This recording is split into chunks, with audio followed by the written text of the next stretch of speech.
మీ కృప, మీ సహాయమును బట్టి, మీ ప్రేమ అనురాగాలను బట్టి మీకు వందనాలు. పరిశుద్ధుడవని, మహాగణుడవని, మహోన్నతుడవని ప్రభా, మమ్మల్ని మీరు ప్రేమించి మీరు మాకు అనుగ్రహింపచేసిన గొప్ప రక్షణ కొరకు స్తోత్రములు. ఈ రాత్రి మీ ప్రేమైన బిడ్డలు సహోదరుడు రమేష్ అలాగే సజీవమణి వారి కుటుంబంలో మీరు చేసిన మేలును బట్టి మిమ్మల్ని స్తుతిస్తూ ఏర్పాటు చేసినటువంటి ఈ కృతజ్ఞత కూడికను అనుగ్రహింపచేసినందుకు కూడా స్తోత్రాలు చెల్లిస్తూ ఉన్నాం. తండ్రి, ఈ రాత్రి ఇప్పటి వరకు పాటల ద్వారా మీ నామాన్ని స్తుతించాము. తిరిగి ప్రభా మరి మీ మాటల కొరకు వేచి ఉన్నాం. మమ్మలను మీ స్వాధీనంలో ఉంచుకొనండి. మీ ప్రియమైనటువంటి మీ బిడ్డలకు ప్రభా, ఈ వాడకట్టు ప్రజలకు, కుటుంబాలకు, ప్రతి ఒక్కరికి అవసరమైన ప్రతి మాట మీరు మాట్లాడండి. మీ వైపు చూస్తూ మిమ్మల్ని ఘనపరుస్తూ మీ ఎదుట ఉన్నతంగా బ్రతికే కృపనివ్వండి. ఏ విధమైన ఆటంకము అభ్యంతరము లేక అపవాది సంబంధమైన వాటికి అవకాశం ఇవ్వకుండా మీ చిత్తానుసారంగా క్రమముగా మర్యాదగా జరిగించమని మీరు మహిమ పొందమని కోరుతూ క్రీస్తు యేసు పరిశుద్ధ నామమున అడిగి వేడుకొనుచున్నాము తండ్రి, ఆమేన్. ఉండక మునుపు చాలా విచిత్రమైనటువంటి నిర్మాణం మంది, విచిత్రమైన ఆకారం మంది, అంతేకాదు విచిత్రమైన జీవితం కూడా. ఎందుకంటే ప్రకృతిలో ఉన్నవన్నీ మన కోసమే, అంటే మానవుల కోసం. మానవులుగా మనమంటూ లేకపోతే ప్రకృతిలో దేంతోనూ పని లేదు, ఏది అవసరం లేదు. కనుక ఈ జీవరాశులలో ఉన్నవి సమస్తము కూడా మనిషి కొరకే తప్ప, మనిషి కొరకు అవి చేయబడ్డాయి తప్ప వాటి కోసం మనిషి అయితే చేయబడలేదు. కాబట్టి ఇది గుర్తుపెట్టుకుంటే మనం భూమి మీద పుట్టక మునుపు దేవుడు ఒక ఉన్నతమైనటువంటి అవకాశాన్ని మనకిచ్చి ఈ భూమి మీద బ్రతకడానికి తన కృపను మనకు అనుకూలపరిచాడు. అందుకని పరిశుద్ధ గ్రంథములో దేవుడు ఇలా రాయించాడు. 90వ కీర్తన మొదటి 2 చరణాలు మనం చదువుకుందాము. ప్రభువా, తరతరముల నుండి మాకు నివాస స్థలము నీవే. పర్వతములు పుట్టక మునుపు, భూమిని లోకమును నీవు పుట్టంపక మునుపు యుగ యుగములు నీవే దేవుడవు అన్నాడు. అంటే మన యొక్క నివాస స్థలం ఎక్కడుందనంటే తరతరముల నుండి మనకు నివాస స్థలం ఏది అంటే ఆయనే. తరతరముల నుండి అన్నాడు. తరతరాలకు కూడా తరగనంత సంపద, ఆస్తి మన నమ్ముకున్నటువంటి మన దేవుడు. కనుక ఆయన దగ్గరే మన నివాసం ఉంది. అంతేకాదు పర్వతములు పుట్టక మునుపు, భూమి లోకము పుట్టింపక మునుపు కూడా యుగ యుగాలు కూడా ఆయనే దేవుడు అని రాయబడింది. కనుక తరతరాలకు ఆయన మనకు నివాస స్థానంగా ఉన్నాడు. కాబట్టి తరతరాలు అనంటే ఒక ఉన్నతమైనటువంటి కాలాన్ని దేవుడు ఏర్పాటు చేశాడు. కాలాన్ని దేవుడు ఏర్పాటు చేశాడు. ఇప్పుడు మనకు తిరుగుతున్నటువంటి గడియారం ఉంది కదా, ఇప్పుడు ఈ గడియారంలో ములులు కరెక్టేనా? అసలు ఎలా తిరుగుతున్నాయి అవి? అంటే కీ ఇస్తే తిరుగుతున్నాయా, బ్యాటరీ ఇస్తే తిరుగుతున్నాయా? మనం టైం చూసుకుని ఇంత టైం ఉందని ఇలా చెప్పగలుగుతాం. ఈ టయానికి వస్తాం, ఈ టయానికి వెళ్తాం, ఈ టయానికి తింటాం, ఈ టయానికి పని చేస్తామని చెప్పుకుంటాం. మరి ఈ ఈ కాలం ఎలా తిరుగుతుంది? ఏ విధంగా తిరుగుతుంది? అదొక విచిత్రంగా లేదా? మనం ఇంత టైం అనుకుని చెప్పుకుంటాం కదా, రాత్రి అంటాం, పగలంటాం కదా. ఒక విచిత్రమైనటువంటి నిర్మాణాన్ని దేవుడు చేశాడు. ఈ ప్రకృతి అంతటినీ కూడా ఒక సిస్టమేటిక్గా నడిపిస్తున్నాడు ఆయన. దానికి ఒక పద్ధతి ఉంది, దానికి ఒక ప్రణాళిక ఉంది. అసలు ఏమీ లేకుండా ఈ భూమి మీద ఏదీ లేదు. పనికిరాందంటూ కూడా ఏమీ లేదు. ప్రతిదీ కూడా పనికొచ్చేటట్టుగానే దేవుడు సమస్తాన్ని చేశాడు. అది విచిత్రం. ఒకవేళ ఏదన్నా దేవునికి విరుద్ధమైనవి ఏమన్నా ఉన్నాయంటే మనం చేసేటువంటి పనులే. కనుక ఒక విచిత్రమైనటువంటి నిర్మాణాన్ని దేవుడు చేసి కాలాన్ని ఏర్పాటు చేశాడు. మరి ఆదికాండము 1వ అధ్యాయం 14 వచ్చిన భాగంలో ఇలా రాయబడింది చూడండి. దేవుడు పగటిని రాత్రిని వేరుపరుచునట్లు ఆకాశ విశాలమందు జ్యోతులు కలుగుగాకనియు అవి సూచనలు, కాలములు, దినములు సంవత్సరములను సూచించుటకై ఉండుగాకనియు అన్నాడు. ఏం చేశాడంటే దేవుడు పగటిని రాత్రిని వేరుపరిచినట్లుగా ఆకాశమందు జ్యోతులను ఏర్పాటు చేశాడంట. ఆ జ్యోతుల ద్వారా ఏం జరుగుతుందనంటే సూచనలు, కాలములు, దినములు, సంవత్సరములు వస్తూ ఉన్నాయి. భూమి మీద వెలుగుచుటకు అవి ఆకాశ విశాలమందు జ్యోతులయ్యుండుగాక నీవు పలికిన ఆ ప్రకారమయ్యను. దేవుడు ఆ రెండు గొప్ప జ్యోతులను అనగా పగటిని ఏలుటకు పెద్ద జ్యోతిని, రాత్రిని ఏలుటకు చిన్న జ్యోతిని, నక్షత్రములను చేశాను. పెద్ద జ్యోతి అంటే ఎవరు అంటే సూర్యుడు, చిన్న జ్యోతి అంటే చంద్రుడు, నక్షత్రాలు. ఇవన్నీ కలిపి దేవుడు ఒక ప్రకృతిలో ఏర్పాటు చేసి వీటి ద్వారా ఏం జరుగుతుందంటే కాలములు, దినములు, సంవత్సరాలు జరుగుతున్నాయి. వాటిని బట్టి కాలాన్ని లెక్కలు కట్టారు. ఇన్ని రోజులు భూమి తన చుట్టూ తాను తిరుగుతూ ఉంది, చంద్రుడి చుట్టూ తిరుగుతూ ఉంది, సూర్యుని చుట్టూ తిరుగుతూ ఉంది. ఆయా సమయాన్ని బట్టి కాలాన్ని బట్టి లెక్కించి ఇదిగో ఇన్ని రోజులు, ఇన్ని నెలలు అని లెక్కలు కట్టారు. అంటే దేవుడు ఏం చేశాడంటే ఒక ఉన్నతమైనటువంటి సూచనను ఈ భూమి మీద ఏర్పాటు చేసి వీటన్నిటినీ కూడా కలగజేసి వీటన్నిటినీ సృజించిన తర్వాత మనిషిని ఏర్పాటు చేశాడు. కలిగించి భూమి మీదకి ప్రతి వారిని దేవుడు పంపించాడు. అలాగా మనందరం పుట్టుకొచ్చాము. ఇప్పుడు ప్రపంచవ్యాప్తంగా సుమారుగా 810 కోట్ల మంది ఉన్నారట. దగ్గర దగ్గర 145 కోట్ల మంది జనాభా మన ఇండియాలోనే ఉన్నారట. అత్యధిక జనాభా కలిగిన దేశం చైనాని దాటిపోయేలాగా ఉన్నాం ఇప్పుడు మనం. అంత జనాభా ఉన్నారు భూమి మీద. అది కులాలో, మతాలో, ప్రాంతాలో ఏవైనా కావచ్చు, కానీ ఇంత గొప్ప జనాభా ఈ భూమి మోస్తుంది. వచ్చిన చూడండి ఒకసారి, ఆది కాండము 7వ అధ్యాయము 1 వచ్చిన భాగం. యెహోవా ఈ తరము వారిలో నీవే నా ఎదుట నీతిమంతుడై ఉండుట చూచి తిని చాలమ్మా, కనుక నీవు నీ ఇంటి వారు వడలో ప్రవేశించనన్నాడు. మరి ఆ తరములో ఉన్న వాళ్ళలో ఎన్ని లక్షల మంది ఉన్నారో అప్పటికి మరి తెలీదు, కానీ అన్ని లక్షల మందిలో కూడా దేవుడు కనిపెట్టి చూస్తే ఎంతమంది కనబడతారంట ఆ తరంలో? ఒక్కడే కనబడ్డాడు, ఒక్కడే. ఈ తరములో నీవే అన్నాడు చూడండి, నీవే నీతిమంతుడవై ఉండుట చూచితిని. అప్పుడు ఇలా మీటింగ్స్ ఉన్నాయా రమేష్? ఇలాంటి మీటింగ్స్ ఉన్నాయా? పాంప్లెట్లు ఏమైనా పంచిపెట్టారా? సువార్త ఏమైనా చేశారా? పోనీ బైబిల్ ఏమైనా చేతిలో ఉందా? ఏమీ లేనటువంటి ఆ స్థితిలో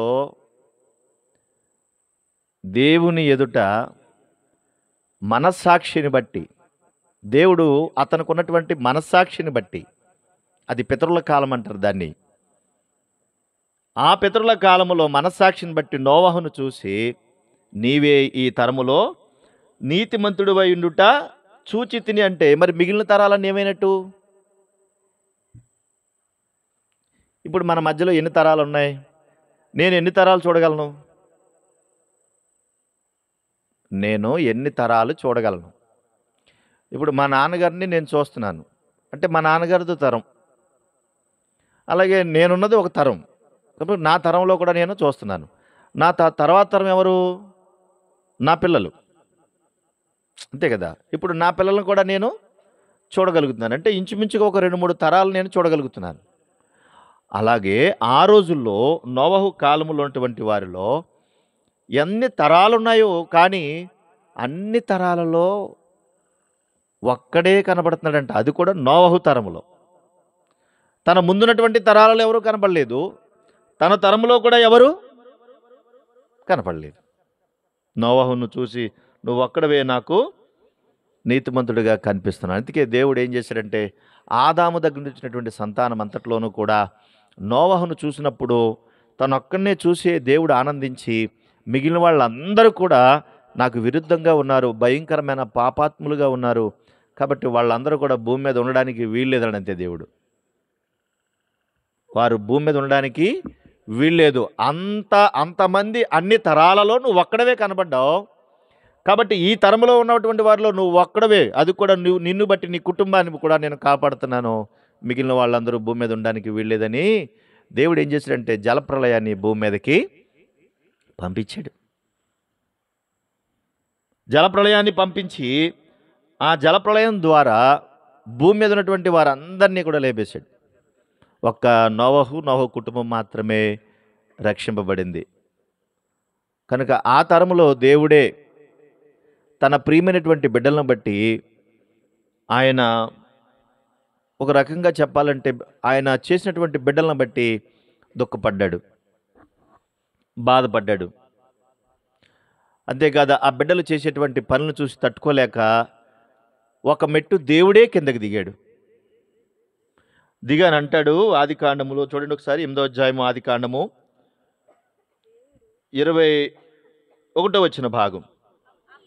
అప్పుడు యెహోవా ఇంపైన సువాసన ఆగ్రాటించి, ఇక మీదట నరులను బట్టి భూమిని మరలా శపించను, ఎందుకనగా నరుల హృదయ ఆలోచన వారి బాల్యము నుండి చెడ్డది అన్నాడు. వారి బాల్యము నుండి చెడ్డది అని దేవుడు ఏం చేస్తాడంటే, నేను ఇప్పుడు చేసిన ప్రకారంగా ఇక సమస్త జీవులను సంహరింపను అని ఒక మెట్టు దేవుడు కిందకి దిగి పశ్చాత్తాపపడి, కనుక నా బిడ్డలు నేను కాపాడుకోవాలి, వీళ్ళు నశించిపోతున్నారు, వీళ్ళ హృదయం బాల్యం నుండి కూడా ఏమైపోయింది, చెడిపోయింది అని ఒక మెట్టు దిగి, ఇప్పుడు ఏ తరములో ఉన్న వారందరినీ అయితే నేను నాశనం చేశానో అలాగ ఇక నుండి చెయ్యను.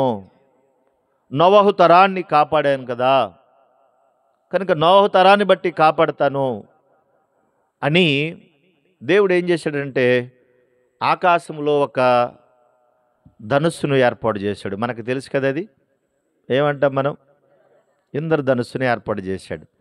దానికి దేవుడు ఏమన్నాడంటే, అదే 9వ అధ్యాయంలో 12వ వచనంలో, ఆది కాండము 9:12, మరియు దేవుడు నాకును మీకును మీతో కూడానున్న సమస్త జీవరాశులకును మధ్య నేను తరతరములకు ఏర్పరుచుచున్న నిబంధన గుర్తు అన్నాడు. తరతరాలకు అన్నాడు.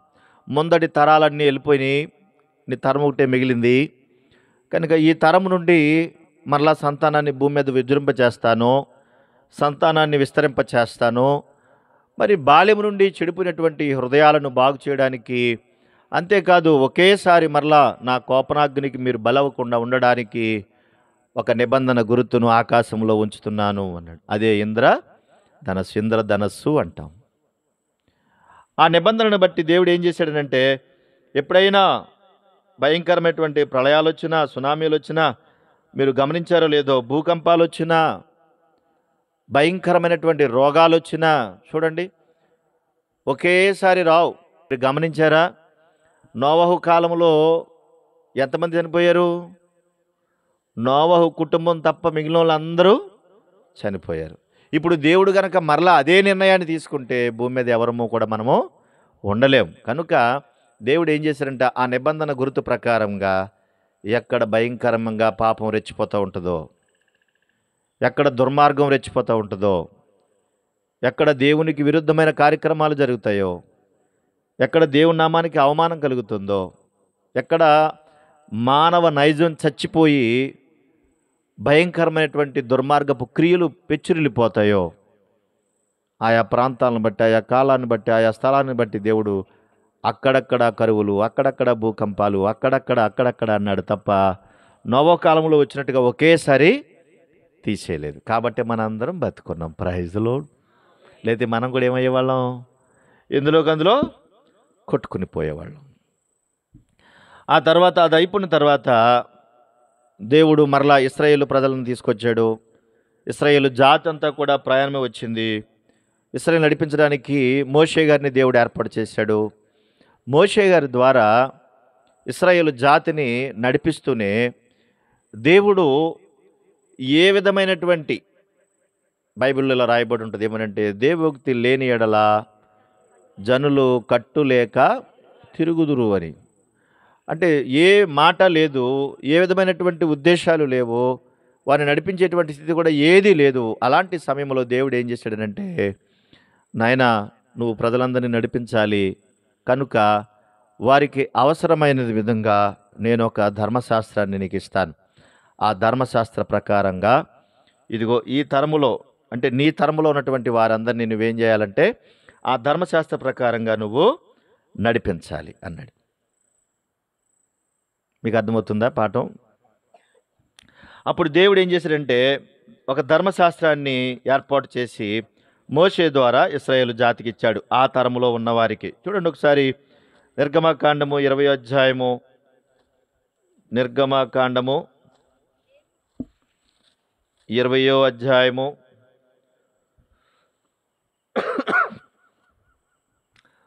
1 నుండి మనము 17 వచనాల భాగాలు చూస్తే గనక ధర్మశాస్త్రంలో ప్రధానమైనటువంటి కొన్ని విషయాలను దేవుడు అక్కడ రాయించాడు.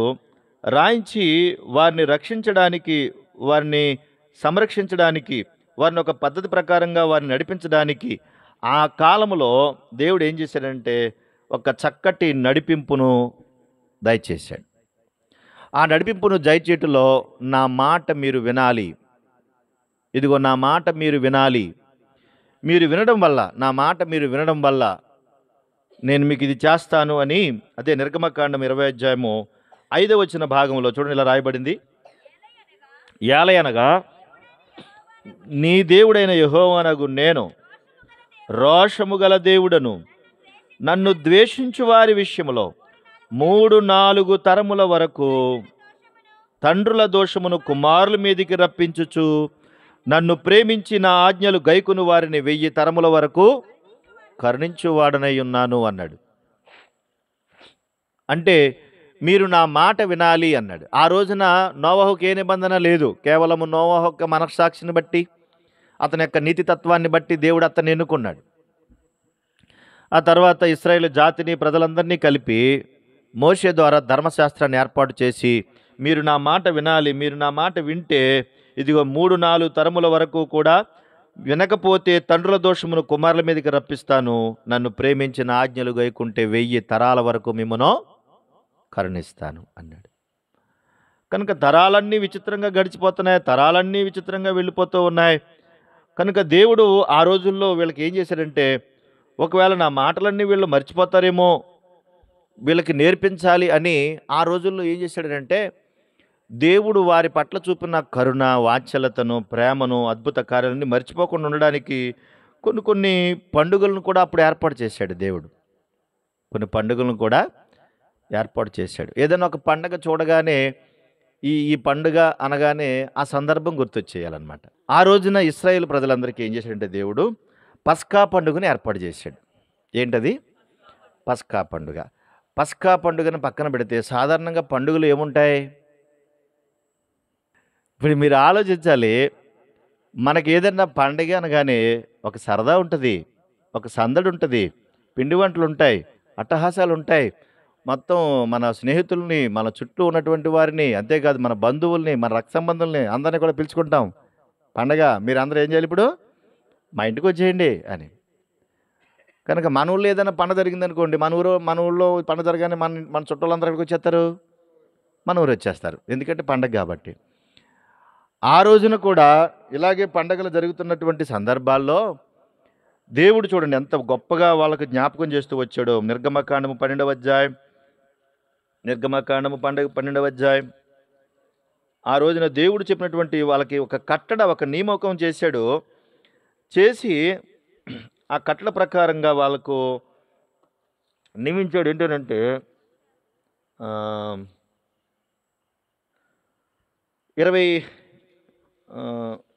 21 చదవండి ముందు, నేను పైకి వెళ్తాను తర్వాత. కాబట్టి మోషే ఇశ్రాయేలు పెద్దలందరినీ పిలిపించి వారితో కూడా ఇట్లనెను, మీరు మీ కుటుంబముల చొప్పున మందలో నుండి పిల్లను తీసుకుని పస్కా పశువును వధించండి అన్నాడు. అంటే ఒక పస్కా పండుగ మీరు ఏర్పాటు చేసుకోండి అన్నాడు.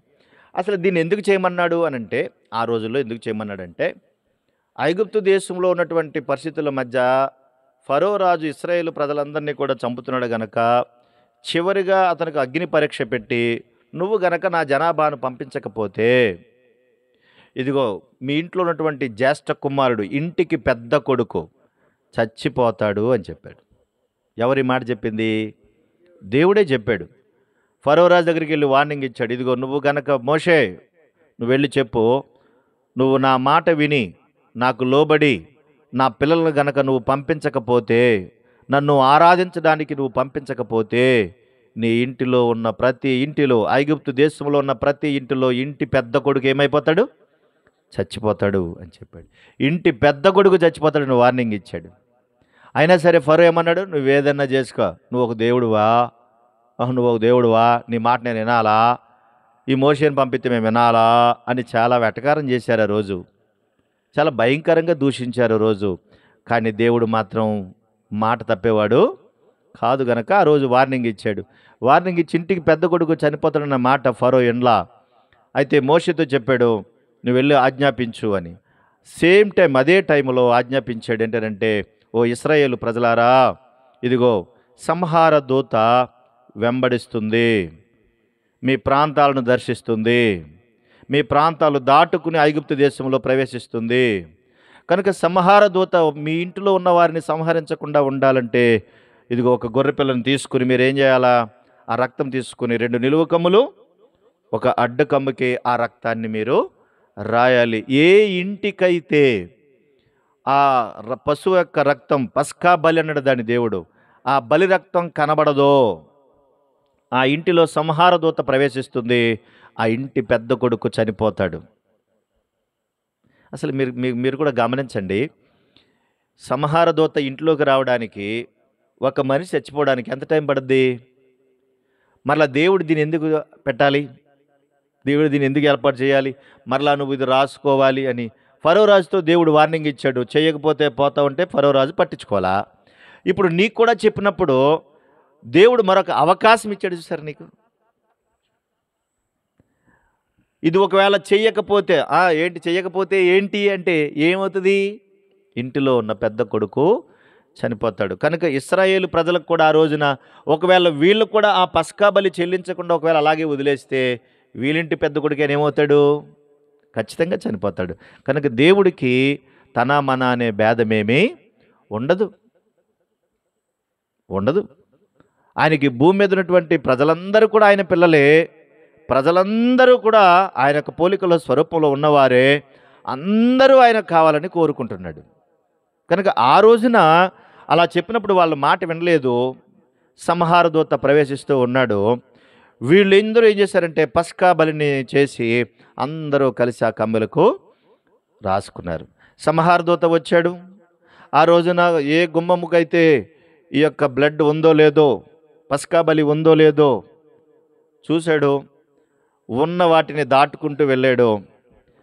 ఇశ్రాయేలు ప్రజల మధ్యలో ఏ ఒక్కరూ చనిపోలేదు. కానీ ఐగుప్తు ప్రాంతంలో ఉన్నటువంటి ఫరో కొడుకుతో సహా ప్రతి ఇంటిలో జ్యేష్ఠ కుమారుడు చనిపోయాడు. ఆ రోజున భయంకరమైనటువంటి ఘోరం, అసలు రోదన, మహారోదన. ఏ ఇంట్లో చూసినా శవమే.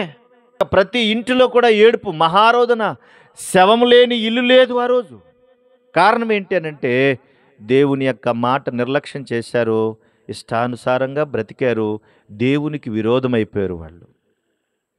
ఆ రోజున ఇవన్నీ కూడా ఇశ్రాయేలు జాతి వారిని కళ్ళెదురుగుండా చూస్తూ ఉన్నారు.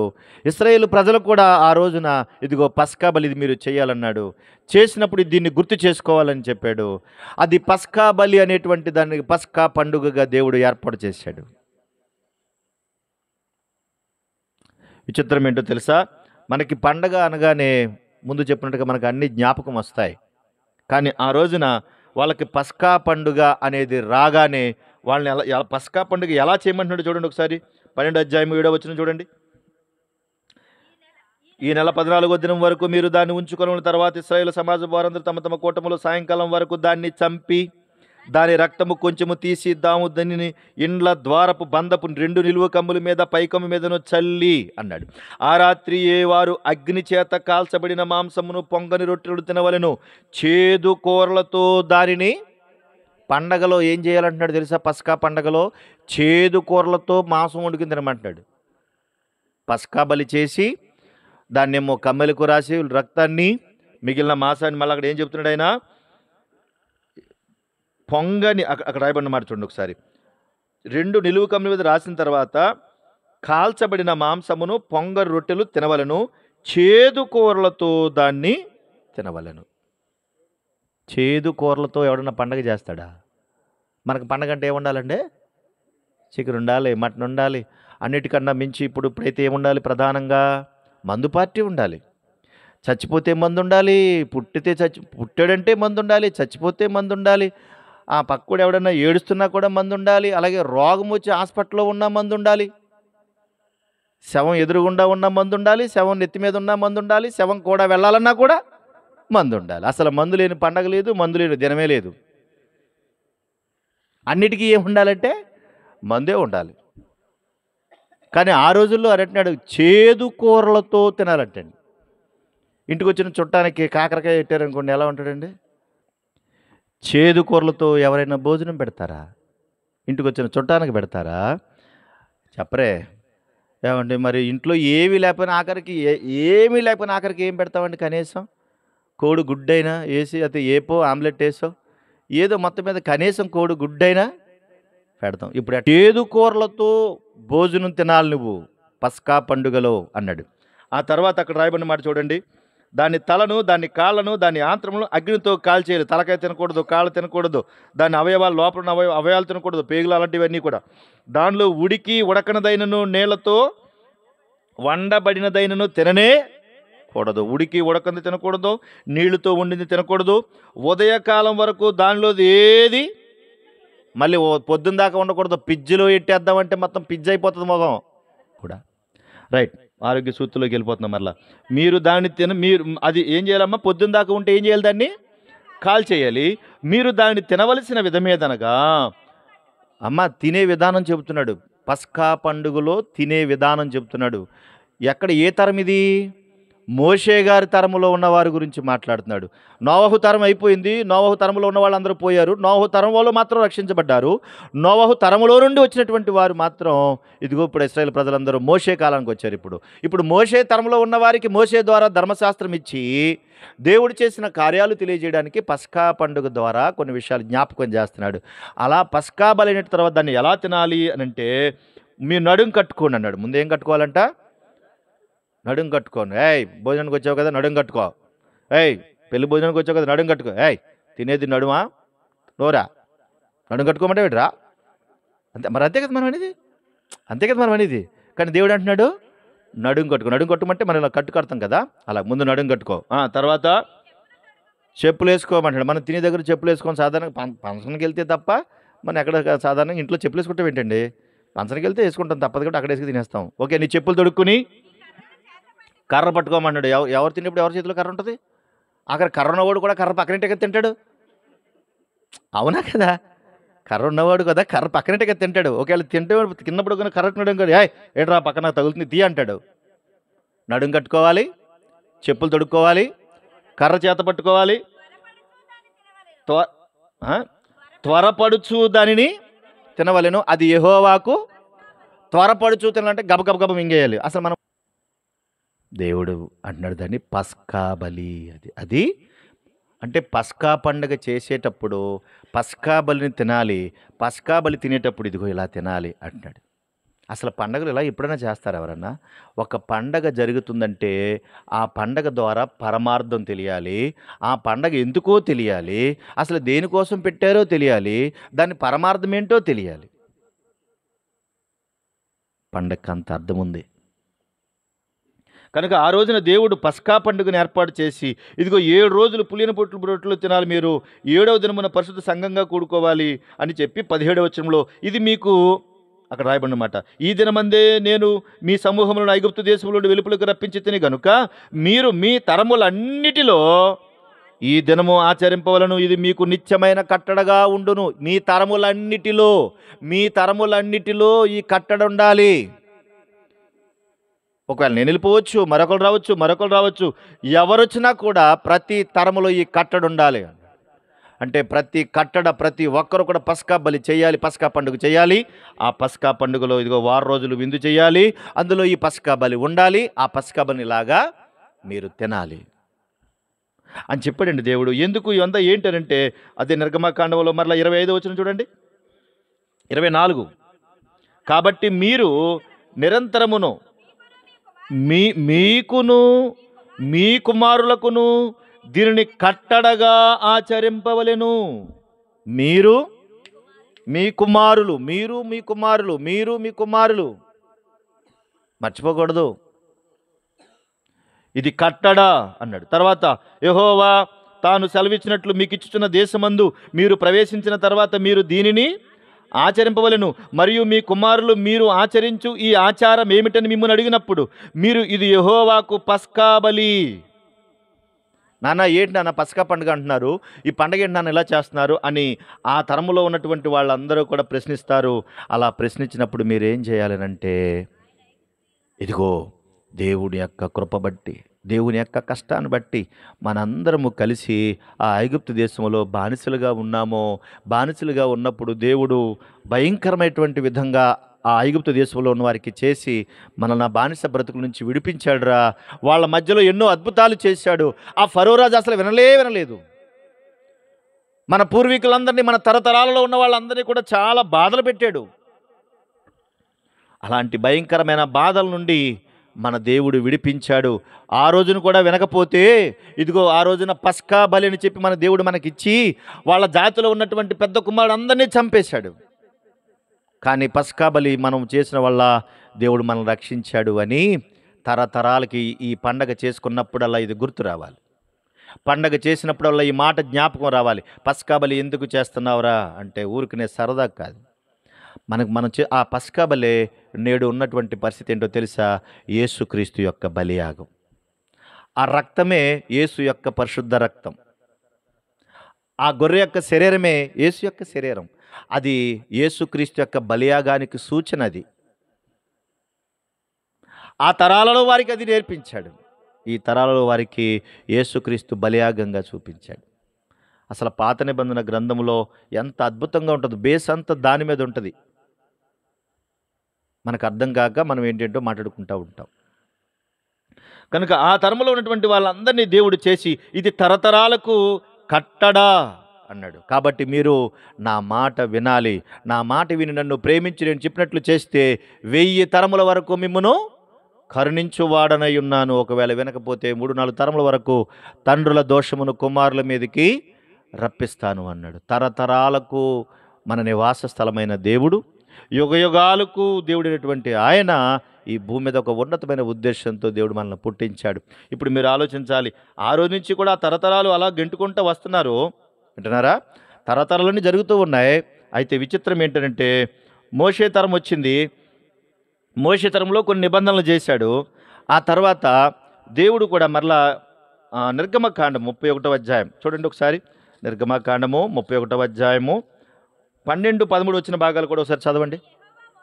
మరియు యెహోవా మోషేతో ఇట్లనెను, నీవు ఇశ్రాయేలులతో నిజముగా మీరు నేను నియమించిన విశ్రాంతి దినములను ఆచరింపవలెను. మిమ్మును పరిశుద్ధపరచు యెహోవాను నేనే అని తెలుసుకున్నట్లు అది మీ తరతరములకు నాకును మీకును గుర్తు అన్నాడు. విశ్రాంతి దినమును మీరు ఆచరించాలన్నాడు. విశ్రాంతి దినమును ఆచరించడానికి దేవుడు ఇదిగో 7 రోజులు మన కొరకు కష్టపడ్డాడు.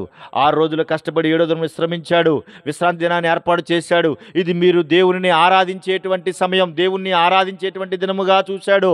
కాబట్టి విశ్రాంతి దినము రాగానే దేవుణ్ణి ఆరాధించాలనే జ్ఞానం రావాలి మీకు. ఇది తరతరాలకు కట్టడా, తరతరాలకు కట్టడా అన్నాడు. చూసారా? పస్కా పండుగ రాగానే ఇది దేవుడు చేసింది మన కొరకు. విశ్రాంతి దినం రాగానే దేవుడు మనకు సహాయం చేశాడు. అది ఆయన ఆరాధించాలి. కట్టడ, ఒక నియమం. కానీ ఆ రోజున విచిత్రం తెలుసా? అన్ని తరాలలో అందరూ కలిసి దేవుణ్ణి ఆరాధిస్తూ స్తుతిస్తూ మోషే బ్రతుకున్నంత కాలంలో కూడా చాలా వరకు అందరూ బాగానే చేశారు. కానీ మోషే కాలం వెళ్ళిపోయింది, తర్వాత యెహోషువ కాలం కూడా వెళ్ళిపోయింది. తరాలన్నీ మారిపోయాయి. అప్పుడున్నటువంటి మనస్సాక్షిని బట్టి జరిగేటువంటి పితరుల కాలం వెళ్ళిపోయింది.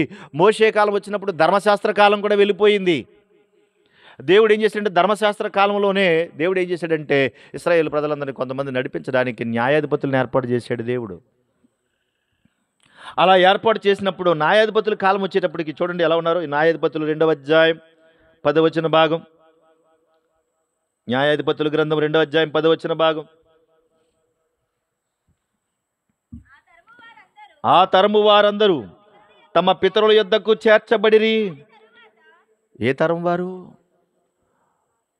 మోషే ముందటి తరములో ఉన్నవారు, యెహోషువ ముందటి తరములో ఉన్నవాళ్ళు, వాళ్ళందరూ కూడా వెళ్ళిపోయారు, దేవుని సన్నిధికి వెళ్ళిపోయారు, ఈ భూమిని విడిచిపెట్టి వెళ్ళిపోయారు. అప్పటి వరకు చాలా క్రమంగా మర్యాదగా అన్నీ జరిగాయి. పెద్దలు ఉన్నారు అప్పుడు, ఆ పెద్దలందరూ చక్కగా ఉండి ప్రతిదీ చెప్పేవారు, చెప్పినట్టుగా అన్నీ జరిగేవి. ఆ తర్వాత వచ్చేటప్పటికి ఏమైంది? పితరుల యొద్దకు వాళ్ళు వెళ్ళిపోయారు. వారి తర్వాత యెహోవానైనను ఆయన ఇశ్రాయేలు కొరకు చేసిన కార్యములైనను ఎరుగని తరమొకటి పుట్టగా అని రాయబడింది. చూడండి ఎంత దారుణంగా ఉంది చూడండి. ఇప్పుడు దేవుడెవరో తెలియదంటానికి, దేవుడు చేసిన కార్యాలు మర్చిపోయారు, దేవుడు నడిపించిన విధానాన్ని మర్చిపోయారు. అసలు దేవుడెవరో మాకు తెలియదనేటువంటి తరం పుట్టిందంటండి. పితరుల దగ్గర నుంచి నడిపించినవన్నీ ఏమైపోయాయి? పోయాయి. పెద్దోళ్ళంటే గౌరవం ఉందా, మర్యాద ఉందా?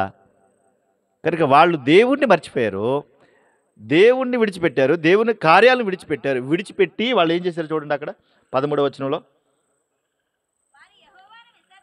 వారు అంటే నేను స్పీడ్కి వెళ్ళిపోతున్న, టైం సరిపోదు. 11వ వచనంలో కూడా చదవచ్చు. యెహోవా కనులు ఎదుట కీడు చేసి ఐగుప్తు దేశంలో నుండి వారిని రప్పించిన తమ పితరులైన దేవుడిని యెహోవాను విసర్జించి బయలు దేవతలను పూజించి తమ చుట్టూనున్న జనుల దేవతలలో ఇతర దేవతలను అనుసరించి వాటిని నమస్కరించి యెహోవాకు కోపము పుట్టించి అసలు యెహోవా అనే దేవుని విడిచిపెట్టేసి కొన్ని దేవతలను ఏర్పాటు చేసుకున్నారంటండి వాళ్ళు. ఏ దేవతలో కూడా అక్కడ చెప్తాడండి. 13వ వచనం చూడండి. వారు యెహోవాను విసర్జించి బయలు దేవత అష్టారోతు దేవతను పూజించిరి అన్నారు. ఎవరిని పూజించారంట? బయలు దేవతని, అష్టారోతు దేవతను పూజించారంటండి వాళ్ళు. యెహోవా దేవుడు ఎవరో మాకు తెలీదు, ఆయన ఎక్కడ ఉన్నాడో మాకు తెలీదు. మనం కూడా చూసారా, దేవుడు చేసిన మేళ్ళని ఏం చేస్తాం? మర్చిపోతాం. చూడండి, మీరు ఎప్పుడన్నా గమనించండి, మనకు అన్నీ బాగా సమృద్ధిగా వెళ్తున్నాయి అనుకోండి, చాలా హ్యాపీగా ఉంటామండి, చాలా బాగుంటుంది. ఆరోగ్యం పుష్కలంగా ఉందనుకోండి, కాలు చేతులు బాగున్నాయి, ఆరోగ్యం బాగుందనుకోండి, అసలు ఎవరైనా లెక్క చేస్తాం మనం? అవసరమైతే కాలు మీద కాలు వేసుకుంటాం. ఏంటి చెప్పు, ఏంటి చెప్పు, ఏటే అట్ట. కొంచెం ఏదైనా తేడా వచ్చిందనుకోండి, వెంటనే దిగిపోద్ది, అంతా మొత్తం దిగిపోద్ది. కొంచెం బాగున్నా, కొంచెం ఆరోగ్యం ఉన్నా, కొంచెం డబ్బున్నా, కొంచెం ఐశ్వర్యం ఉన్నా, కొంచెం హోదా ఉన్నా అసలు మనిషిని పట్టుకోగలమా? అసలు ముందు ఎన్ని బాధలు పడ్డావో, ఎన్ని శ్రమలు పడ్డావో, ఎంతమంది నీకు సహకారులుగా ఉన్నారో, ఎంతమంది నిన్ను ప్రేమించారో, ఎంతమంది నీకు సహాయం చేశారో, అసలు నువ్వు తినడానికి కూడా గతి లేకపోతే, నీకు రూపాయి ఇవ్వకపోతే, ఆ రోజున నీ పక్కన వాళ్ళు నీకు సహాయం చేశారు. కానీ అది కూడా మర్చిపోతాం. చూడండి, కొంచెం వచ్చేటప్పటికి అన్నీ మర్చిపోతాం, కాస్త ఐశ్వర్యం కలిగేటప్పటికి అన్నీ మర్చిపోతాం. అసలు ఎవడరా నువ్వు అని అడుగుతాం మనం. మన నైజం అది. ఆ రోజున దేవుణ్ణి కూడా అలాగే విడిచిపెట్టే, దేవుడు ఎవరో మాకు తెలియదని బయలును అష్టారోతును పూజించారట వాళ్ళు. ఈ రోజున కూడా కళ్ళు నెత్తి మీదకి వస్తున్నాయి అందరికీ. చెప్తాను, ఇంక ముందుకు వెళ్దాం మనం. అక్కడ రాయబడిన మాట చూడండి, అక్కడ ఏమంటున్నాడు? యెహోవాను విసర్జించి, కాబట్టి యెహోవా కోపాగ్ని ఇశ్రాయేలు మీద మండెను, ఆయన దోచుకుని వారి చేతికి వారిని. ఎవరికి మండింది? అక్కడ ఏమని రాయబడింది? యెహోవా కోపాగ్ని ఇశ్రాయేలు వారి మీద మండెను. ఇప్పుడు దేవుడు కోపం వచ్చిందంటే, నీ కోపం వస్తే ఏమవుద్ది? నా కోపం వస్తే ఏమవుతుంది? నేను గనక తలుచుకుంటే ఏం చేస్తావురా? గోసంతలు పడేస్తావా? ఏం చేస్తావు చెప్పరా బాబా? ఆయన అంటున్నాడు, యెహోవా కోపం మండెను, ఆయన దోచుకుని వారి చేతికి వారిని అప్పగించాను. వారు ఇశ్రాయేలు దోచుకుని ఆయన వారి చుట్టూ ఉన్న వారి శత్రువుల చేతికి వారిని అప్పగించాను. వారు చుట్టూనున్న వారు గనుక వారు తమ శత్రువుల ఎదుట నిలవలేకపోయారు. 15 వచ్చిన చివరి మాట, యెహోవా వారికి శత్రువాయను గనుక వారికి మిక్కిలి ఇబ్బంది కలిగెను. దేవుడు శత్రువు అయ్యాడంటండి. ఏ దేవుడైతే ప్రేమించాడో, ఏ దేవుడైతే ఆ ఇశ్రాయేలు జాతిలో అందరూ కూడా అక్కడ కలిసి ఆ ఫరో సైన్యంతో తొక్కించబడితే, కొట్టబడితే, ఏడబడితే, ఏ దేవుడైతే అక్కడి నుంచి విడిపించాడో అదే దేవుడు ఇప్పుడు వాళ్ళకి ఏమైపోయాడు? శత్రువు అయిపోయాడు. చూడండి, దేవుడే శత్రువు అయిపోతే కాపాడేవాడు ఎవడు? ఆలోచించాలి. ఏ దేవుడైతే ప్రేమించాడో, ఏ దేవుడైతే సహాయం చేశాడో, ఏదైతే దేవుడైతే ఆ పాపకోపం నుంచి విడుదలనిచ్చాడో, ఏ దేవుడైతే అద్భుతాలు చేశాడో, ఏ దేవుడైతే పగల మేఘస్తంభాన్ని రాత్రి అగ్నిస్తంభాన్ని చేసి నడిపించాడో, కాళ్ళు వాయకుండా, నిప్పులు లేకుండా, బట్టలు మాయకుండా, ఆహారం పెట్టి అన్ని రకాలుగా కూడా మేలు చేసి పంపిస్తే, ఆ దేవుడికి విరోధంగా చేసి నువ్వెవడువరా, నువ్వు మాకు దేవుడువా అని అడిగితే మరి దేవుడి కోపం మండదా అండి? ఏయ్ మండిపోతుంది నాకు అంటాడు. సలనీళ్ళు వేసుకోరా, నువ్వు సలనీళ్ళు వేసుకోరా. మనిషికైతే నీళ్ళు వేస్తావు, మరి దేవుడికి ఏం వేస్తావు? దేవుడికి ఏమేస్తే మండితం తగ్గుతుంది? మీరు ఆలోచించాలి. ఆ రోజున ఆ తరంలో ఉన్న వాళ్ళందరూ అలా చేశారు కదా. ఇప్పుడు రండి, ఇప్పుడు మనం ఆలోచిద్దాం. మీకు కొన్ని తరాలు మీకు జ్ఞాపకం చేశాను. ప్రసంగి గ్రంథము 1వ అధ్యాయం, ప్రసంగి గ్రంథము 1వ అధ్యాయం 2-3 వచ్చిన భాగాలు చూడండి. ప్రసంగి గ్రంథము 2:3, 1-2-3. వ్యర్థము వ్యర్థమని ప్రసంగి చెప్పుచున్నాడు, వ్యర్థము వ్యర్థము, సమస్తమును వ్యర్థమే, సూర్యుని క్రింద నరుడు పడుతున్న పాటంతా వ్యర్థమే, తరము వెంబడి తరము గతించిపోవుచున్నది, భూమి ఒక్కటే ఎల్లప్పుడూ నిలుచుచున్నది. ఆది కాండములో ఆదాము గారి దగ్గర నుంచి మొదలు పెడితే నోవాహు దగ్గర నుంచి వెళ్ళిపోతే తరాలన్నీ గడిచిపోతూ ఉంటే, ఆ తరాలన్నీ గడిచిపోతా రతన్ రాజు గారు మన తరం వరకు వచ్చాం. అర్థమవుతుందా? ఇప్పుడు మన తరంలో, మన ముందటి తరంలో తాతోళ్ళ తరాన్ని చూసాం, నాన్నోళ్ళ తరం చూసాం, మన పిల్లల తరాన్ని కూడా మనం చూసాం, ఆ పిల్లల తరాన్ని కూడా కళ్ళ ముందు చూస్తున్నాం, మన తరాన్ని చూస్తున్నాం. తరం వెంబడి తరం గతించిపోతూనే ఉంది, కానీ మన కళ్ళెదుట ఈ భూమి చూస్తే ఎప్పుడు ఇలాగే కనబడుతూ ఉంది. మరి ఆ తరంలో ఉన్న వారందరూ అలాగుంటే ఈ తరంలో ఉన్న వారి పరిస్థితి ఏంటి? మీరు ఆలోచించాలి. ఇప్పుడు చూడు, రోమిలికి రాసిన పత్రిక, అప్పటి నుండి ఇప్పటి వరకు తరాలు మారుతున్నా కానీ తరాలలో ఉన్నటువంటి మనుషుల యొక్క పద్ధతులు, మనిషి యొక్క ఆలోచనలు విభిన్నంగా భయంకరంగా కనబడుతూనే ఉన్నాయి. రోమిలికి రాసిన పత్రిక 1వ అధ్యాయం 21వ వచన భాగం. మరియు వారు దేవుని నెరిగియు ఆయనను దేవునిగా మహిమపరచలేదు, కృతజ్ఞతాస్తుతులు చెల్లింపలేదు, కానీ తమ వాదములందు వ్యర్థులయ్యారు. ఏనాడు దేవునికి స్తోత్రాలు చెప్పలేదటండి. ఏ తరం అది? ప్రస్తుతం ఉన్న తరం.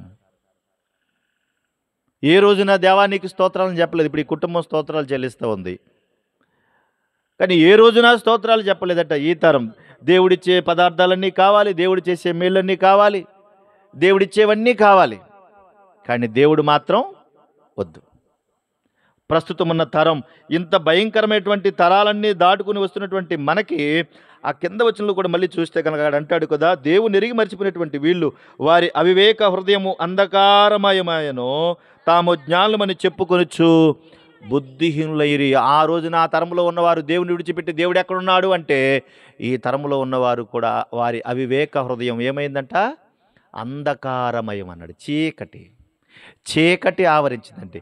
చీకటి ఆవరించి ఏమంటున్నారు చూడండి వాళ్ళు, 23, వారు అక్షయుడగు దేవుని మహిమను క్షేమగు మనుషుల యొక్కయు పక్షుల యొక్కయు చతుష్పాద జంతువుల యొక్క పురుగుల యొక్క ప్రతిమా స్వరూపముగా ఆ రోజున వాళ్ళు బయలుకు అష్టారోతుకు చేశారు. దేవుడు ఎక్కడున్నాడు అని అడిగారు. ఆనాటి నుండి ఈ వరకు ఇప్పుడు ఈ తరాల్లో ఉన్న వరకు కూడా దేవుని యొక్క మహిమను ప్రతిమా స్వరూపంగా మార్చేశారంట. వారి యొక్క హృదయం అంతా అంధకారమయం, చీకటితో నిండి ఉంది. చీకటితో ఉన్నటువంటి హృదయంలో దేవుడైతే లేడు. ఇక స్తోత్రాలంటూ వస్తుందా? స్తోత్రాలు అంటామా? స్తోత్రాలు చెల్లించగలుగుతామా? స్తోత్రాలు చెప్పే అవకాశం ఉంటుందా? అసలు స్తోత్రాలు చెప్పే అవకాశం లేకుండా చీకటి గల మనుషుల యొక్క హృదయాలు ఎంత భయంకరంగా ఉంటాయో చూపిస్తాను చూడండి ఒకసారి. సామెతల గ్రంథము 30వ అధ్యాయం, సామెతల గ్రంథం 30వ అధ్యాయం 11వ వచనం చూడండి. తమ తండ్రిని శపించుచు తల్లిని దీవించని తరము కలదు అన్నాడు. ఏ తరం అంటే ఇది ఎక్కడున్న తరం? ఇప్పుడున్న తరం కదా. ఈ తరం ఏం చేస్తుందంట? తండ్రిని శపించుచు తల్లిని దీవించని తరం. అమ్మని చూసి ఎవరు నువ్వు మాకు అమ్మవా, నాన్న చూసి ఎవరు నువ్వు మా నాన్నవా, నీ పద్ధతి బాలే, నీ గుణాలు బాలే. దీవించని తరం. అసలు తల్లిదండ్రులు అంటే లెక్కే రోజు ఈరోజు ప్రస్తుతమైన దినాలు అయితే తల్లిదండ్రులు లెక్క లేదు అసలు. చాలా భయంకరమైన దినాలు. ప్రస్తుతం ఉన్న తరమంతా హేయమైనది, దేవునికి విరుద్ధమైనటువంటిది. తండ్రిని తల్లిని శపించుచు దీవించని తరము కలదు. అది ఒక తరము. తర్వాత తమ దృష్టికి తాము శుద్ధులై తమ మాలినమును కడగబడిన వారి తరము అన్నాడంటే హృదయ శుద్ధి లేదు ఈ తరానికి హృదయ శుద్ధి లేదు. తమ దృష్టికి తాము ఎలా అనుకుంటారు? శుద్ధులు మేము గొప్పవాళ్ళం అనుకుంటారట. లోపలంతా చీకటి, భయంకరమైన తరం. అసలు ఈ తరంలో వీళ్ళు చేసేటువంటి పనులన్నీ విభిన్నమైన పనులు, దేవునికి నచ్చేవైతే కాదు. మేము హృదయ శుద్ధులం అంటారంట. కానీ ఎలా ఉన్నారు వీళ్ళు అంటే కడగబడలేదు వీళ్ళు. కానీ ఏమనుకుంటున్నారంట? కడగబడ్డామనుకుంటున్నారట. కడగబడలేని తరం. నువ్వు నీతిమంతురాలువా? నువ్వు నీతిమంతుడువా? నువ్వు గొప్పడువా? ఇల్లే మాకు తెలుసులే నువ్వు మాకేమీ చెప్పక్కలేదు, మాకు తెలుసు, నువ్వు చెప్పక్కర్లేదట. మూడో తరం, మరొక తరం చెప్పాడు చూడండి 13వ వచనంలో. కన్నులు నెత్తికి వచ్చిన వారి తరం. ఏ తరం అంట మీద?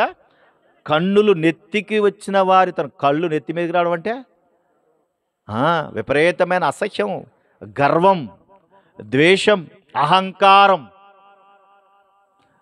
ఎరా కళ్ళు నెత్తి మీదకి వచ్చిన నీకు అంటాం కదా అప్పుడప్పుడు మనం. అదే ఇది.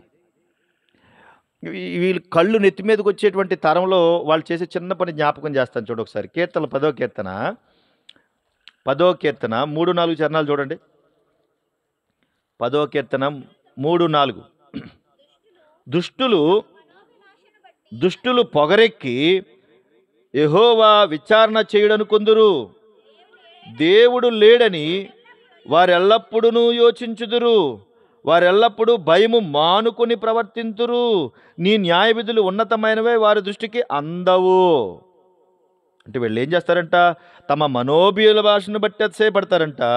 లోబులు యెహోవాను తిరస్కరిస్తారు, దేవుణ్ణి తిరస్కరించి అంటున్నారంట కదా, యెహోవా విచారణ చేయుడు. దుష్టులు పొగరెక్కి మాట్లాడతారంటండి. వీళ్ళు ఎవరంటే కళ్ళు నెత్తి మీదకి వచ్చిన వారి తరం. రతనరాజు గారు ఎట్టినారా? కళ్ళు నెత్తి మీదకి వచ్చిన వారి తరం అంట. అందుకనే ఈ రోజున మానవతా విలువలు ఏమైపోయాయంటే నశించిపోయాయి. అసలు నిలువెల్ల మోసం, అసూయ, ద్వేషం, పగలు, కక్షలు. పైకి మాట్లాడే మాట వేరు, లోపల మాట్లాడే మాట వేరు. పైకి చేసే పని వేరు, లోపల చేసే పని వేరు. అసలు ఎవరు నమ్మాలో ఎవరు నమ్మకూడదో అసలు ఏమీ అర్థం కాని భయంకరమైన రోజులు. అసలు నోటితో చెప్పలేనంత భయంకరమైన క్రియలు ఉన్నాయి. అందుకే ఆడబిడ్డల దగ్గర చాలా జాగ్రత్తగా ఉండాలి. మా అమ్మాయికి ఏం తెలియదండి, అబ్బాయి మా వాళ్ళకి అసలు ఏమీ తెలియదండి. ఒక కళ్ళు కాదు, 1000 కళ్ళుతో కనిపెట్టుకుని ఉండాలి పిల్లల్ని. ఆడబిడ్డ కావచ్చు, మగబిడ్డ కావచ్చు, 1000 కళ్ళుతో కనిపెట్టుకుని ఉండాలి. దుష్టులు పొగరెక్కి యెహోవా ఎవడనుకుంటారు? అసలు లేడనుకుంటున్నారంట. ఏంటి అనుకుంటున్నారంట? ఏంటిదంతా అంటే కన్నులు నెత్తి మీదకు వచ్చిన వారి తరము. వారి కనురెప్పలు ఎంత పైకెత్తబడి ఉన్నవి అని రాయబడింది అక్కడ చూడండి. వారి కనురెప్పలు ఎంత పైకెత్తబడి అంటే ఏంటి? అంత నెత్తి మీదకి వచ్చినాయి కళ్ళు. వారి కనురెప్పలు ఎంత పైకెత్తబడి ఉన్నవి. అది 3వ తరం. ఎంత పైకెత్తబడి ఉన్నవి. అందులో నువ్వు ఉన్నావేమో, నేనున్నావేమో చూసుకోవాలమ్మా మనం. ఆ తరములో ఉన్నవారు చూసి అలా చేశారు అనుకుంటున్నావు. కానీ ఇప్పుడున్న ఈ తరములో ఒకవేళ నువ్వు ఉన్నావేమో, నేనున్నామో చూసుకోవాలి, పరీక్షించుకోవాలి మనం. ప్రభా ఈ తరములో నేనున్నానా? ఏంటి ప్రభా నా బ్రతికేంటి ప్రభా అని ఆలోచించుకోవాలా. అక్కడ రాయబడిన మరో మాట కూడా చూడండి. దేశములో ఉండకుండా వారి దరిద్రులను మృంగునట్లు, మనుషులలో ఉండకుండా బేదలను నశింపచేయునట్లు ఖడ్గము వంటి పళ్ళును కత్తులు వంటి దవడ పళ్ళు గల వారి తరము కలదు. ఇది 4వ తరం. అది 4వ తరం. మొదటి తరం ఏమో తండ్రిని శపిస్తాడు, తల్లిని దీవించడు, అదో తరం. రెండవది హృదయ శుద్ధి లేని తరం. మూడోది కళ్ళు నెత్తి మీదకి వచ్చిన తరం. 4 ఖడ్గము వంటి పళ్ళు, కత్తుల వంటి దవడ పళ్ళు గల తరం. ఏంటండి అసలు ఎవరు చెప్పారు ఈ మాటలన్నీ? నేను చెప్తున్నానా? ఎవరు చెప్తున్నారు ఈ మాటలు మనకి? దేవుడేనండి. చూడండి అక్కడ దేశములో ఉండకుండా వారు దరిద్రులను మింగుతారటండి. దరిద్రులని వాడు ఉండకూడదంట వాళ్ళకి. వాళ్ళకు బీదవాళ్ళు చూసినా, దరిద్రులు చూసినా అసహ్యం ఎత్తదంటండి వాళ్ళకి. అసలు బీదవాడంటేనే వాళ్ళకి నచ్చదంటండి.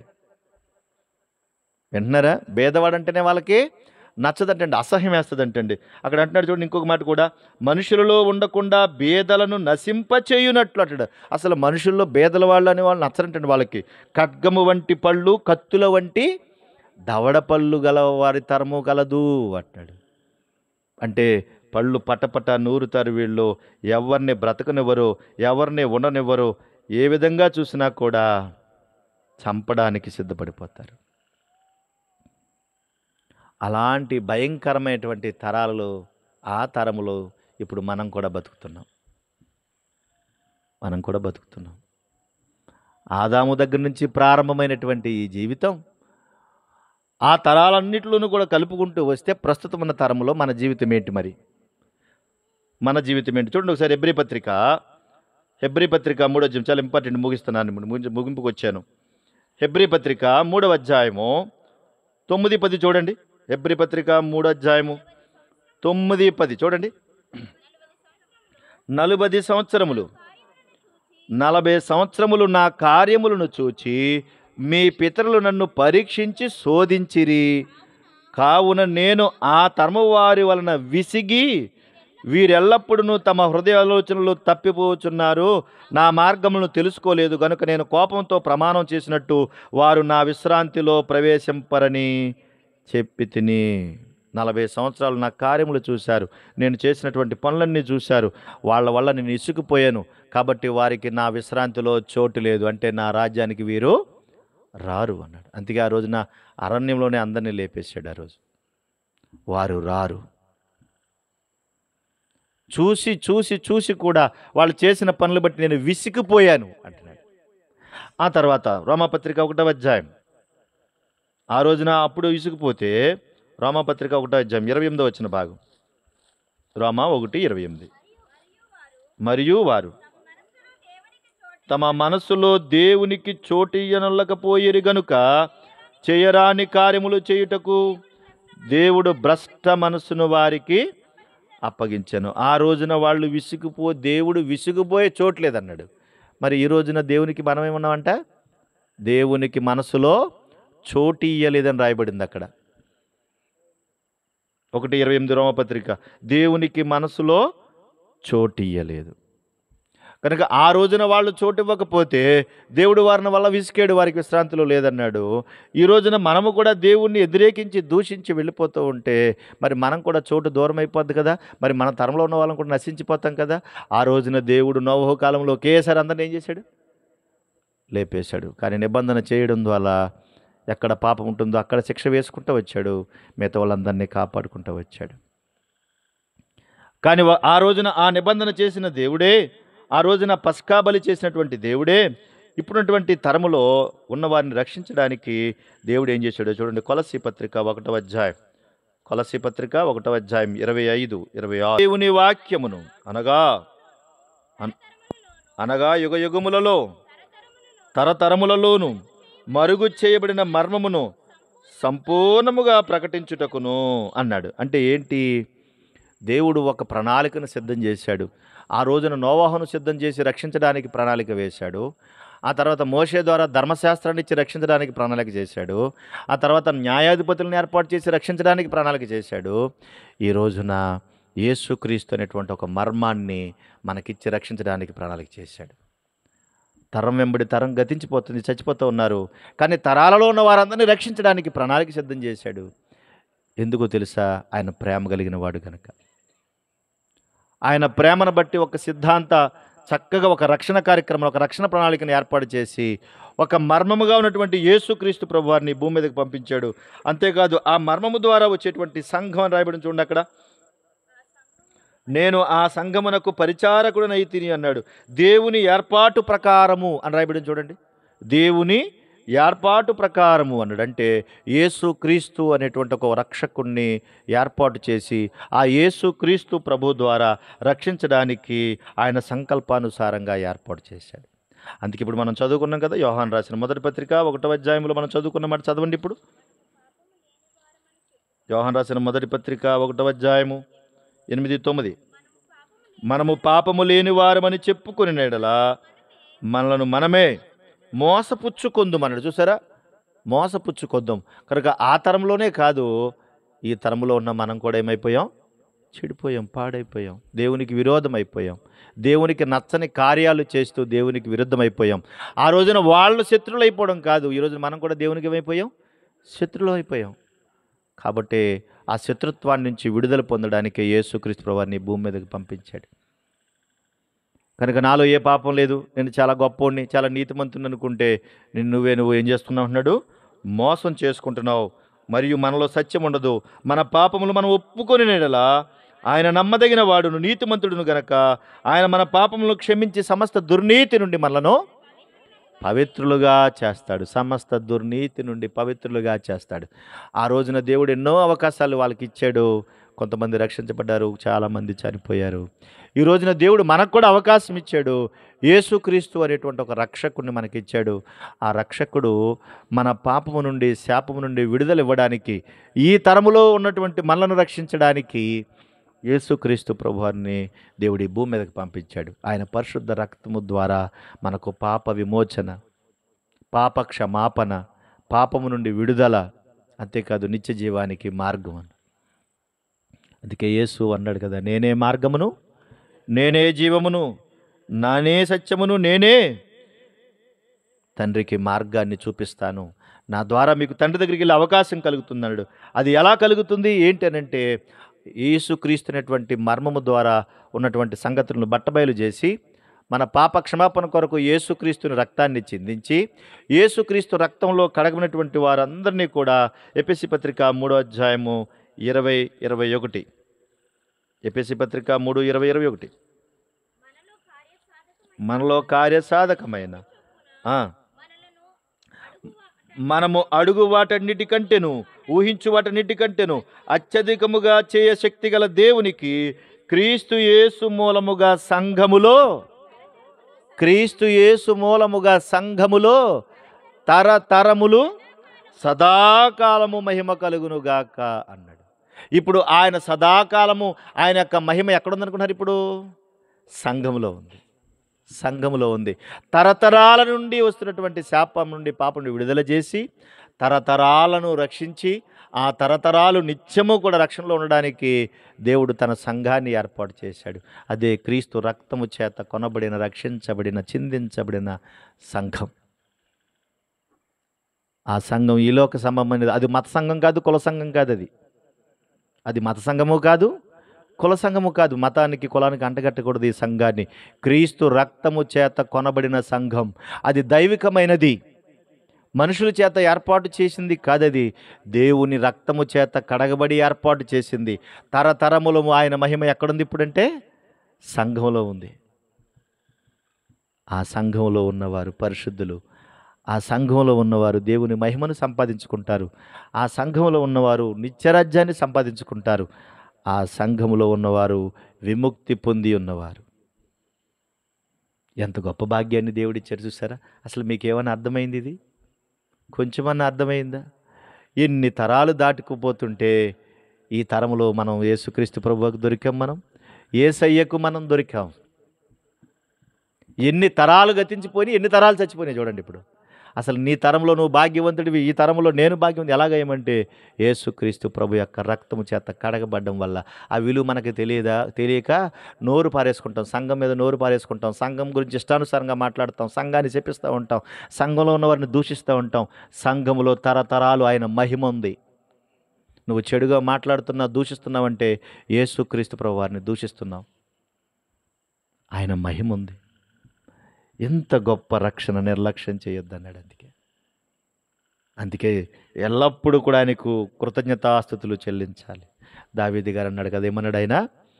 యెహోవా నా ప్రాణమా యెహోవాను సన్నుతించుము, ఆయన చేసిన ఉపకారాలలో దేనిని మరువకము, నా ప్రాణమా యెహోవాను సన్నిధించుము. ఎందుకు తెలుసా? ఎన్నో తరాలు దాటిపోతే, దేవా ఈ తరములో నాకు కనికరం దొరికిందే, ఈ తరములో నువ్వు నాకు దొరికవే. అర్థమవుతుందా? ఈ తరములో నీకు నాకు ఈ గొప్ప రక్షణ దొరికిందంటే అది దేవుడు మన పట్ల చూపిన కృప. ఎంత చిన్నగా అంతుందో అది నీకు అర్థం అవ్వట్లేదు అంతే. అది ఎంత చిన్నగా అంతుందో నీకు. ఎన్ని తరాలు దాటిపోనియో, ఎంతమంది చచ్చిపోయారో, కానీ ఆ భాగ్యం మనకు దొరికింది. కనుక దీనిని బట్టి మనం ఆనందించాలి, దీనిని బట్టి దేవుణ్ణి స్తుతించాలి, దీనిని బట్టి అతిశయించాలి. అంతే తప్ప ఆ కన్నుల నెత్తి మీదకి వచ్చిన తరము, చూడని తరము, దేవుణ్ణి ఎరగని తరము ఎలాగైతే నాశనం అయిపోయిందో, మనము దేవుని ఎరుగు కూడా అయితే మనం కూడా అలాగ అయిపోతాం. అలాంటి స్థితిలో మనం ఎప్పుడు వెళ్ళకూడదు. యేసుక్రీస్తు ద్వారా నిత్యము ఆయన సంఘములో ఆయన మహిమను సంపాదించుకుంటూ తరతరాలు ఆయన చిత్తానుసారంగా మనందరం ఉండుదు గాక. అట్టి కృప ప్రభు మనందరికీ దయచేయును గాక. ఆమేన్. ప్రార్థన చేసుకుందాం. ప్రేమగల మా తండ్రి, నమ్మదగిన దేవా, మీకు స్తోత్రములు నాయన. ఈ రాత్రి నీ ప్రేమైనటువంటి బిడ్డలు సోదరుడు రమేష్ సజీవమని వారి పట్ల మీరు చేసిన మేలులు తలంచుకుంటూ మిమ్మల్ని స్తుతిస్తూ ప్రభా ఈ మంచి కార్యక్రమాన్ని కలిగి ఉండడానికి ఇచ్చిన కృప కొరకు స్తోత్రాలు. నా దేవా, ఎన్నో తరాలు గతించిపోని, తరం వెంబడి తరం వెళ్ళిపోతుంది, భూమి ఎప్పుడు ఇలాగే ఉంది. కానీ ప్రభా తరాలలో ఉన్నటువంటి పాపం మాత్రం పోలేదు నాయన. పాపపు స్థితిలో, చచ్చిన స్థితిలో ఉన్నటువంటి నన్ను మమ్మల్ని దీవించి, మమ్మల్ని కనికరించి ప్రభా మిమ్మల్ని మీ పాదాలు పట్టుకునే యోగ్యతను మాకు ఇచ్చినందుకు స్తోత్రాలు. ఇంత గొప్ప రక్షణను ప్రభా సంపాదించుకోవడానికి ఇచ్చిన స్తోత్రాలు. మహిమ గల నీ సంఘములో స్థానం ఇచ్చినందుకు స్తోత్రాలు. ప్రభా ఎందరైతే నీ మాటలు విన్నారు తండ్రి, వీళ్ళందరినీ బలపరచండి, ప్రతి వారిని బలపరచండి, ప్రతి ఒక్క స్థితిలో ఉన్న వారిని దీవించండి, నీ మాటల చేత ఆదరించండి, ధైర్యపరచండి. మహిమగల సంఘములో స్థానం సంపాదించుకోగలిగే అనుభవాలు ఇవ్వండి. పాపం నుండి, శాపం నుండి విడుదల పొందుకోగలిగే కృపనివ్వండి. యేసుక్రీస్తు ద్వారా ప్రేమను పొందుకునేగలిగేటట్టుగా సహాయము దయచేయండి. అపవాది సంకళ్ళ చేత బంధించబడినటువంటి స్థితి నుండి క్రీస్తు రక్తము చేత విడుదల ఉందని నమ్మకాన్ని కలిగించండి. ప్రభా ముఖ్యంగా ఈ కుటుంబాన్ని, మా కుటుంబాలకు సహకారం ఉన్నటువంటి బిడ్డలను, మా వాడకట్టు ప్రజలను, మా పెద్దలను, ప్రభు మా గ్రామాన్ని, ప్రభు మా కుటుంబాలను, ప్రభు మా రాష్ట్రాన్ని, మా ప్రాంతాలను, మా నాయకులను ప్రభు బలపరచండి. వారి వారి కుటుంబాలను చల్లగా కాపాడండి. దైవికమైన చక్కటి అనుభవాలతో నింపండి. ప్రభు సమస్త ఘనత, మహిమ, ప్రభావం ఎల్లప్పుడూ ప్రభు మీరే పొందమని కోరుకుంటూ క్రీస్తు యేసు పరిశుద్ధ నామమున అడిగి వేడుకొనుచున్నాము తండ్రి. ఆమేన్. మంచిది. అందరికీ వందనాలు.